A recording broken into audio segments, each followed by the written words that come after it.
This one is live. Can you hear me? Okay. So talk about some things, and for the benefit of, it's a very broad audience, and I recognize there are a number of students here, to kind of go through that career retrospective with an understanding, gave a little bit of an understanding of what's been my path. Okay, now it's really live. So do I have a clicker for this? Will I have a clicker for this? Okay. All right then. So I'm going to do three things, hopefully, round out the program without giving people, putting people out to sleep. And it's been great, by the way, to be here for a face-to-face SSPC meeting. I want to share some personal perspectives on drug R&D science, a little bit about funding this crazy enterprise. And I think it's relevant to the conversation that we just had about funding basic research in support of this industry. We'll cover in that, we'll talk about small molecule, large molecule biologics. And I want to give a little vignette about mRNA vaccines because people are generally curious when I meet them about hearing about that. And then at the end, I'll just reflect and hopefully send us off to lunch. I do have some disclaimers. I'm a chemist by training. I have worked with great engineers and biologists and many other types, and I've learned from them, but I'm not going to be able to answer all the questions that you have on that. Of course, I'm sticking with public information as well. So anyway, if you have questions for me now or later, I will want you to know about that. So I have taken a long path to get here. It's a bit of an iteration, kind of like a calculation where you go from one spot and you overcompensate and then you come back. My career started in Iceland. I actually got my undergraduate degree there. Had to go abroad for a graduate degree. Wanted to go as far as I could in the US, so I went all the way to Santa Barbara, which is lovely. There's no pointer on here. Came back for an MIT postdoc, which then led me to an industrial career. I decided that I would be better in industry than in academia, although people ask me why I didn't go into academia, and that's a good question. But I think it has a lot to do with the fact that I wanted to do translational research, and I want to emphasize that that is also possible in academia, but there are some disincentives to that. In industry, it's completely incentivized. So I left MIT to go to Merck, and I had a problem with a visa. I was an illegal alien in the US. So they kicked me off campus and sent me to the UK, so I went to Hoddesdon. And I don't know how many people, do people know where Hoddesdon is? Okay, it's north of London. It's a Merck facility, and Merck is called Merck Sharp and Dohme in Europe. And then visa situation sorted itself out in 3 months. I went back to Merck in Pennsylvania. I was there for 5 years when I went on a recruiting trip to MIT. Professor Michael Seam actually recruited me, so I went to this company. And this company doesn't exist anymore, but it was an interesting idea factory, and Sally is very familiar with them. And we did, I think, some useful work there. But that company then underwent an acquisition. So I was back in big pharma over there. And I did work with some folks in Janssen for a few years, but then went on to Alkermes, which wasn't an Irish company then. In early 2008, Alkermes was purely based in Massachusetts and Ohio, and was known for long-acting injectable drugs. So basically things you'd put in a muscle and that would deliver drug for a very long time. And when I was at Alkermes in early 2013, Bob Langer messaged me and said, you have to meet Stefan Bancel. You'd never say no to Bob, right, Sarah? Okay, so I ended up at Moderna for 7 years, and I'll tell you a little bit about what I was doing there. And then 2 years ago, I went to work for a mutual friend of several of us, Trish Herder, who is a fantastic chemical engineer, and whom I'd met at Merck, but she is the CEO of Lyndra. And I'm not going to talk at all about the Lyndra work, which is fascinating. It's the first time you can get an oral dosage form that lasts in the body for weeks. You can deliver drug that way instead of injecting it. So more to come on that one from probably people in the future. So that's a bit about the career. I'm not going to read this all the way, but I'm proud to say that I was able to contribute something in every place. So it's not that you hop between places. You have to be finding a way to collaborate, connect, and answer important questions and solve them. And I think that's where the training of the universities in Ireland and everywhere else is really important.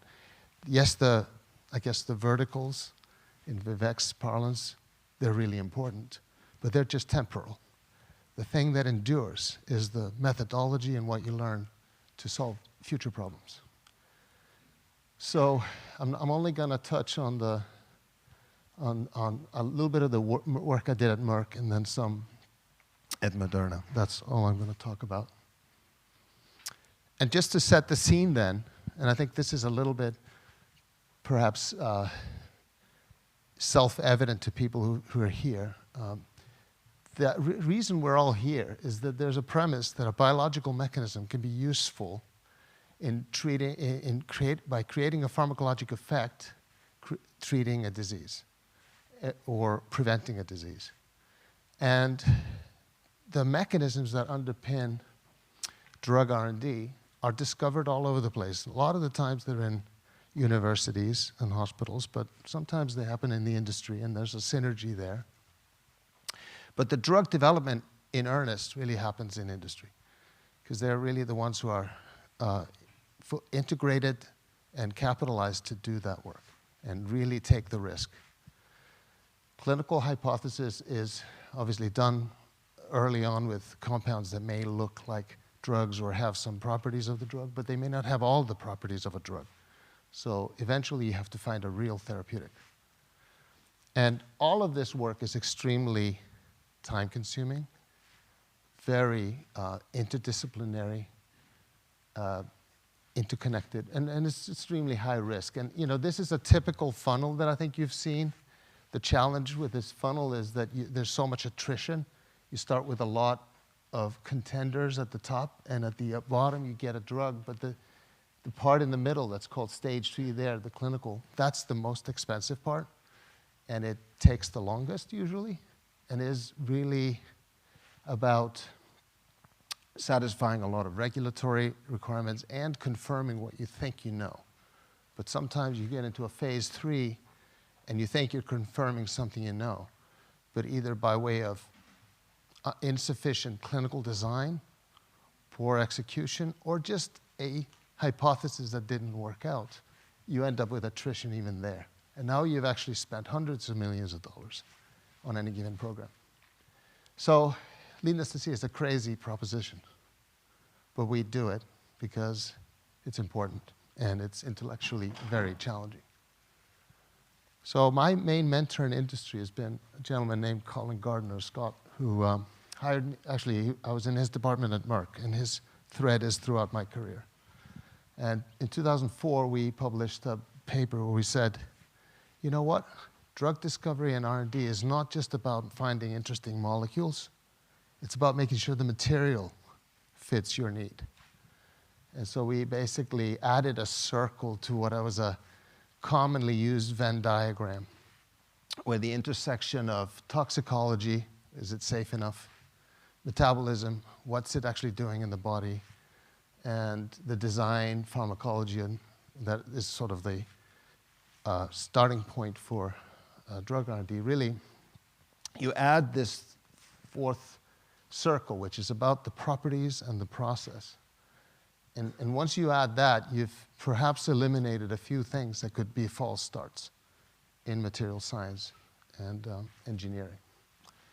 So we've kind of tried to live by this, and it's easier to do this for small molecules than some of the large molecules. And I'm not going to get into that, but it's a thing I've been thinking about lately as this has resurfaced. So Colin created this slide, and these are exactly his words. He says, a biologically optimized lead is still just an interesting pharmacologically active molecule. It's not yet a drug. So I think I've always tried to think about that. And that led some of us, the people that work with him, to think about molecules, materials, medicines. And so we used to get together as an interesting group. There was about 100 of us. We'd get together in different fancy places and try to stimulate thinking. And we, in fact, were thinking about coming to Limerick right before the COVID hit. So at some point, we may end up doing that. And Elizabeth Vadas was one of the Merck executives that I work with who is now retired. But we published this little paper back in 2015. And it's a short little vignette, but it really talks about some aspects of, if we're trying to work with different materials, you may have to consider this 2x2 matrix, which on the y-axis talks about new chemical entities and old chemical entities as a sort of differentiation. And then across the top, is there a hurdle? What kind of hurdle is there for attaining the kind of performance you want, whether it's in an existing application or route of administration, or are you going to take the molecule and do something else with it, change the route of administration or the dose or the indication? And so this is in that publication, and I just think that when we think about the old compounds, I've often been asked, so you take an old compound, what impact can you have?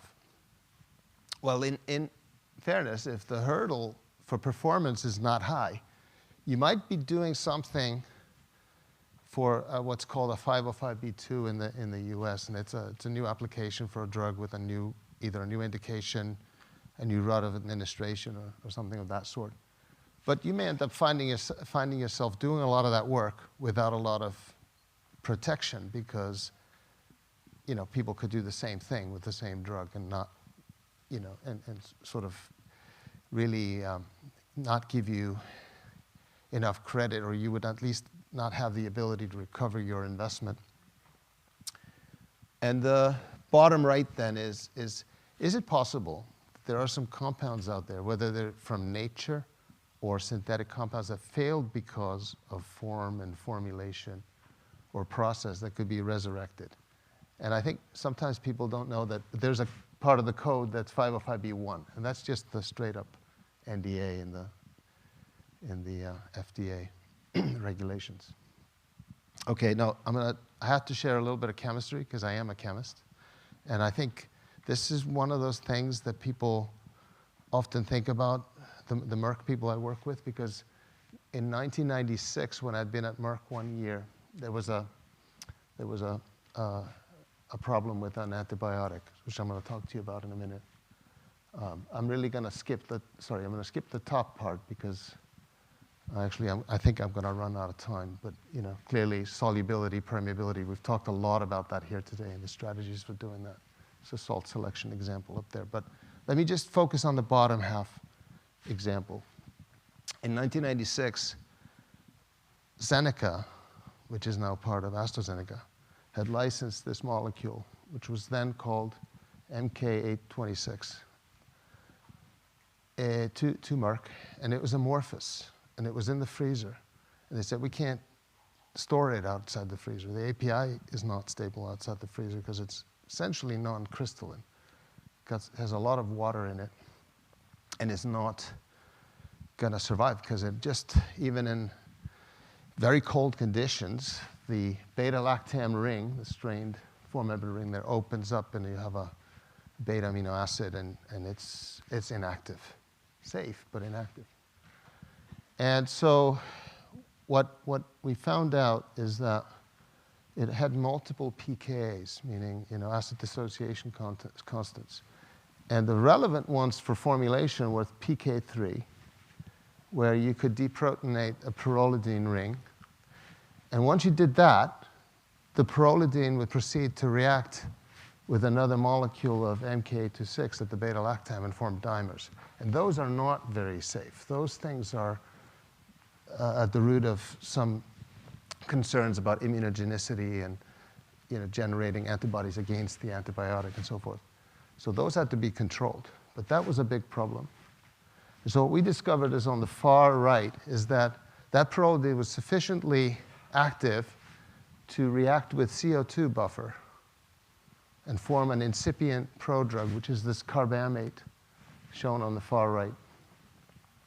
That carbamate is very unstable in acid and just spontaneously releases CO2 if you acidify, and that pK is estimated around 6. So if you formulate in a range of around 7 to 8, you're going to have, and you have bicarbonate source, you're going to have this equilibrium in force. And why was that equilibrium important? It had a lot to do with the fact that if you had no bicarbonate present, you would get this straight line of dimer formation that would just happen. This is at 5 degrees centigrade there. That's a lot of reactivity. 5% in 6 hours. And you're generating dimers over a time scale where you're working with the formulation in a facility, trying to compound it into a lyophilized form, which was the target. We wanted to make a lyophilized formulation. But that wasn't any good. But what I did actually is I measured the second order rate constant for dimerization as a function of bicarbonate. And that 0.42 there is a 1-to-1 molar ratio. That's why the plot doesn't go any further. But as you can see, actually, is that the rate constant has dropped by more than 3-fold as you go from no bicarbonate at pH 8 to 1-to-1 stoichiometry. And we had the equilibrium constant as well, which is formation constant, which was favorable, something like 47 reciprocal molar. Not huge, but enough. And so why is this all important? Because we could come up with a simple formulation that used this equilibrium where the lyophilization process could be run, the compounding and lyophilization, with an acceptable level of dimers. But you see, the chemistry underlying it is complex, probably. But the formulation is simple. And that's what I love about this example. It's sort of, took the drug out of the freezer and made it a room temperature stable product, which is what Invans is. And so these are some of the things that I learned in school: how to measure a pH rate profile, how to do some calculations and then do a measurement that showed that as the adduct fraction went up, the rate constant went down. So it's really about quantitative characterization of the system, the kinetics, and the equilibria, and then integrating that information into the design of a lyo. And I learned that from this guy who passed away 3 years ago. But this is where the power of mentors comes in again. Okay, now I'm going to switch to big molecules. This review is a short compilation that just was published by my former team at Moderna, who do a lot of interesting stuff characterizing nanoparticles. So I'm giving them a little plug here. The picture I chose from the article is by Jamie Gilmore, who is an AFM expert. And she's probably one of the best people in the world at imaging large molecules, and nucleic acids in particular. And I just put this here to give you a scale sense. I mean, there were some nice slides like the one that Damien showed with the size of molecules. These are big molecules, and mRNA is right there in the middle. She's actually been trying her hand at imaging lipid nanoparticles, which are very squishy, difficult. So I put this in here just to say we've gone a long way from small molecules and peptides and such all the way to oligonucleotides, vaccines, even cells. We're making cell drug products now. So now I'm going to kind of zero in on the mRNA a little bit. Moderna, for those who don't know Moderna, it was definitely a no-name when I came there. It was founded in 2011 with the express idea to answer the question, what if mRNA could be a drug? What could we do with that? And that's a new Bar-Affayan type of a question. and he leads a large venture company in Boston. He's an MIT chemical engineer. And two other people, Bob Langer and Tim Springer, are credited with really being the driving forces for this starting up. Company is worldwide now, but when I was there, my office was right above that Moderna sign behind the tree. This company is partnered, and all of the biotechs have to do some level of partnering in order to be able to advance the technology, prove it, and work with partners on their important problems. So they do that, and they work with some non-pharma partnerships and some institutions around the world. This was kind of a general idea for that. You can make an mRNA by in vitro transcription, and when you make enough of it, you can put, and you purify that, you can put it into patients. You can get intracellular protein production. Essentially, the analogy is there's a large photocopier called ribosome, but it gets its paper from just from within the room. You know, it's the cell is the room, and there's somebody feeding it paper, mRNA. Well, you come in with a stack of papers from the outside. And if you can get in quietly and put it in the copier doesn't care. If it has the size and shape of a paper, it'll just go. And it doesn't seem to matter. It doesn't seem that putting in vitro transcribed mRNA is at all interfering with the operation of the cell. The ribosomes are simply so prolific that you're in there copying with everyone else, with the whole, the rest of the cellular instructions. So when you do that, you can get an effect where the protein is made, and now the question is, what's going to happen to the protein? It can stay intracellular, it can go to the membrane, or it can be secreted. And these are some ways in which mRNA-derived protein can be impactful. mRNA, for those who don't know it, is obviously a central molecule in the central dogma of biology, short-lived, comes out of the nucleus by way of transcription after transcription from DNA, and then sits in ribosomes and in the cytosolic environment, and that gets cleaved into its constituents again, because it's basically instructions that are not meant to be long-lived. And then you get those proteins that I spoke about. One of the principal challenges with RNA is that uridine in particular, if you use uridine in an in vitro transcribed mRNA and then introduce that into biology, it is a recognition element for toll-like receptors and other things that cause immune stimulation. It's not meant to be there. It's essentially like a signal for viral invasion. So the trick with the vaccines and future therapeutics is to modify mainly that U so that it's not present. And that way the mRNA that you use in these vaccines and products is generally going to be modified, and it's going to be pyrimidine modifications. And I want to correct something that people often say. They say, oh, modified mRNA, that means it's more stable, right? Actually, it doesn't. The modification, I'm really illustrating it chemically here. It's a nice paper from last year that shows that you take the uridine, which is on top, and you substitute 100% with N-methyl pseudouridine. So it's an isomer, and the important part is that the sort of the IMID-like structure that is recognized by the ribosomal for coding or decoding is preserved.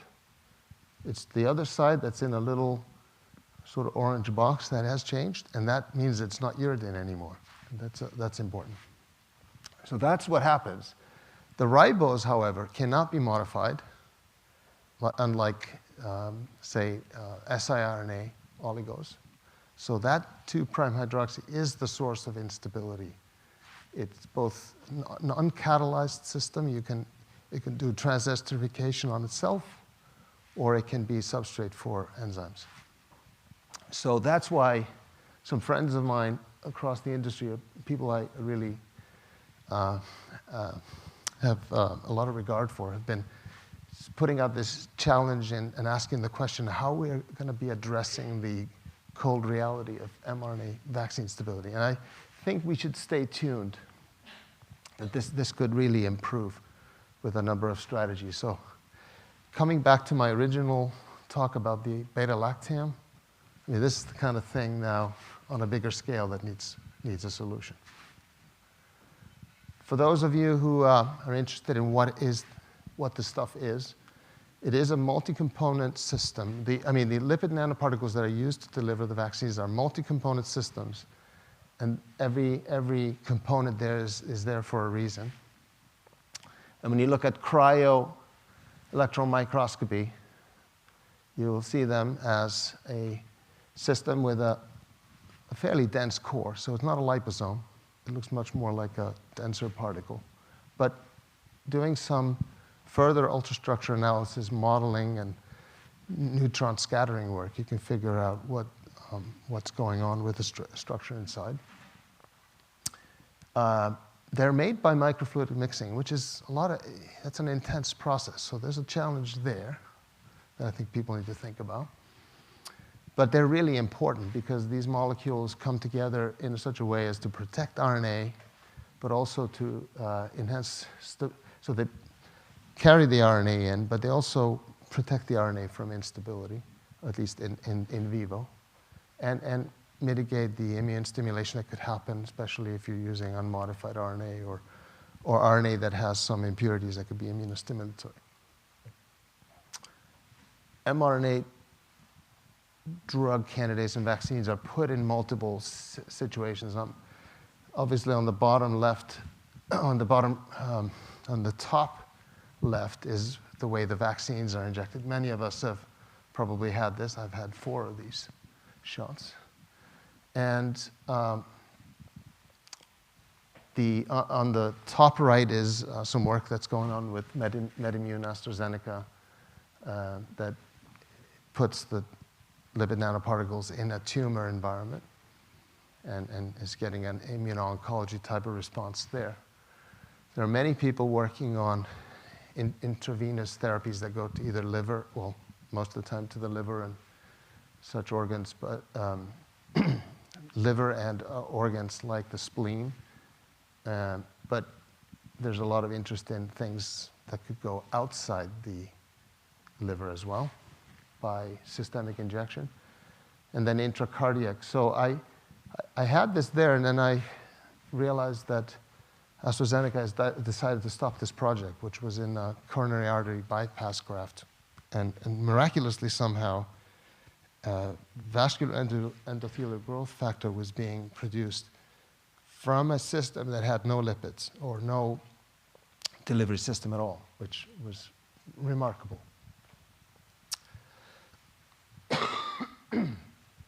Excuse me. So you see oral is missing there. I mean, there will be an interest in that, but it's a grand challenge.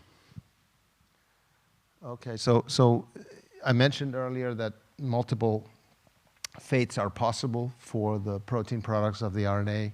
In this case, what's happening with spike vaccine is that you're presenting to the immune system by way of processing many types of peptides that include elements of the spike, and you're training the immune system that way.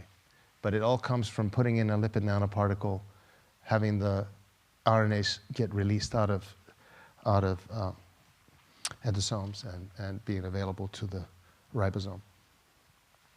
So what happens in an intramuscular injection? This is work that was done by Phil Santangelo at Georgia Tech, and he was a collaborator of Moderna's, where he showed that when you actually, in using PET, CT, and near-IR imaging, that when you inject intramuscular dose into a monkey, some of the particle system seems to track, or the RNA from the particle system seems to track to lymph nodes.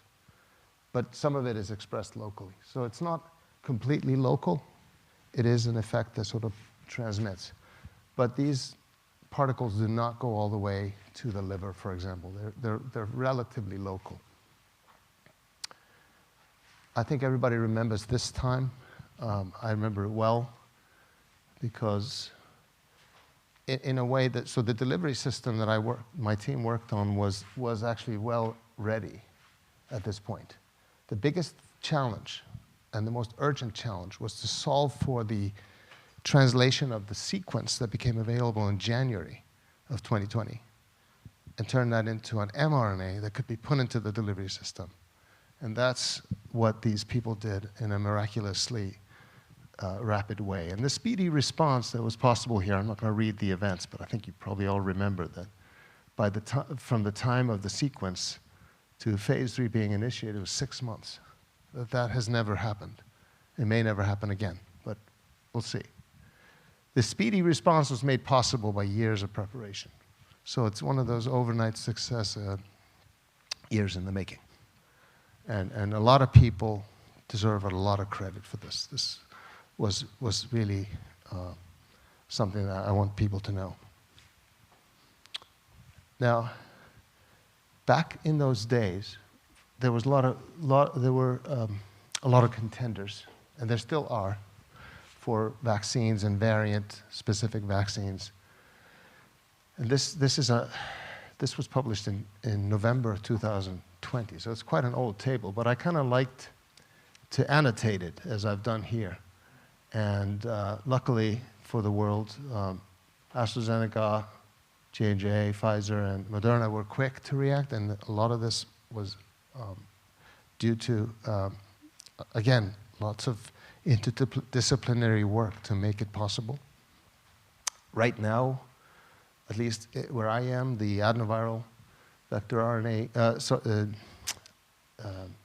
the J&J AstraZeneca vaccines aren't used as much. mRNA vaccines get a lot of use. And Novavax has just recently been recommended by the CDC. So this is sort of the year and a half later picture. Right, so this is my attempt to say I'm a prophet. Well, I gave the citation earlier, but I was going to alchemies. I wrote this chapter in a book that is still, I think, a nice book about going from discovery and into the clinic, doing toxicology, writing clinical protocols, all that stuff. And Chris Galley and I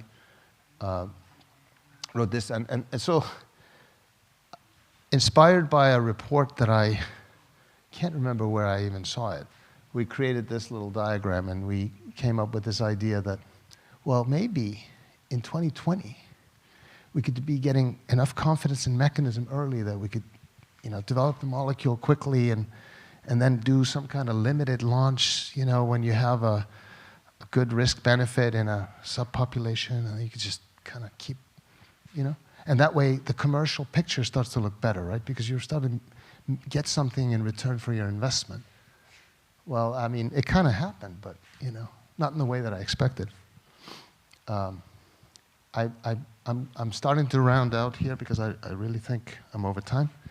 And everybody knows this. There's a lot of cost to drug development, and it varies a little bit by area, disease area, I should say. But it is really a high cost, and it's because of this failure. And so I'm not going to dwell on this. I don't have a rocket.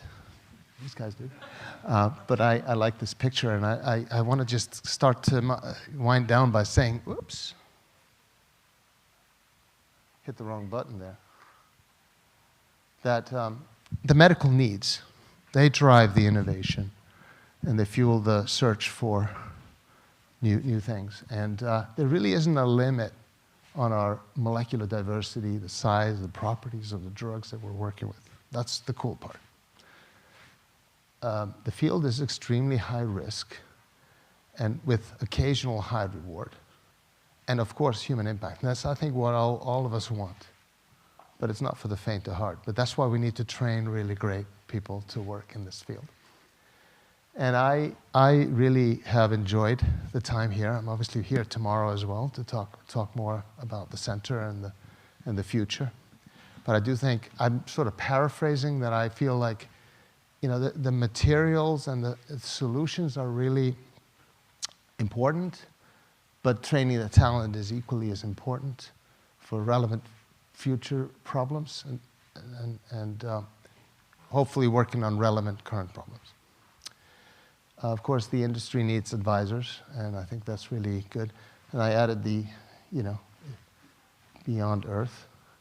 And I think the cost of R&D is a big problem, and the value proposition is a difficult one. I mean, frankly, the US is the only country in the world where you can really get, payer support for very expensive drugs. But there is a limit to that. The world can't pay for this endlessly. So I think a challenge to us all is to figure out the sustainability part, the efficiency part, and ultimately the value proposition will follow. And that's, I think, all I wanted to say. That's my grandson over there. He's holding his Moderna, vaccination. So people hopefully could hear me. I mean, I'm not very good with these kinds of mics. Eric Peak in my lab at Lyndra allowed me to take a picture of his t-shirt. I want to get one of those. And thank you all. I really appreciate this opportunity to speak. So.